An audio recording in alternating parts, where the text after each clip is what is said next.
Hello দর্শক, আপনারা কেমন আছেন? আসসালামু আলাইকুম। দেখুন, আপনাদের মাঝে একটা ডালিম গাছ নিয়ে আসছি। কত সুন্দর ডালিম ধরছে দেখুন। দেখুন সেই সুন্দর ডালিম ধরছে। ডালিমে অনেক ভিটামিন। এই দেখুন কি সুন্দর ডালিম ধরে আছে। দেখুন অনেক ডালিম। ডালিমে কিন্তু রক্ত বাড়ায়। ডালিম চেহারা সুন্দর করে। দেখুন কত সুন্দর আছে। যাদের হাই প্রেশার আছে তাদেরকে বেশি বেশি করে ডালিম খাওয়াবেন। ডালিমে প্রেশার ঠিক রাখে।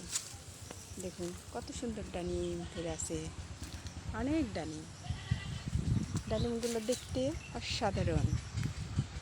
আচ্ছা, আপনারা কি এই গাছটা চিনতে পারছেন? এই গাছটা হচ্ছে ওলের গাছ। এই গাছে ওলে কিন্তু অনেক ক্যালসিয়াম, অনেক অনেক প্রচুর পরিমাণে ক্যালসিয়াম পাওয়া যায়। তো দেখেন কতদিক গাছ হয়ে আছে। একটা গাছ থেকে অনেকগুলো গাছ হয়েছে, সেই সুন্দর গাছ হয়েছে। আপনাদের মাঝে একটু নিয়ে আসলাম। Bye bye, tata.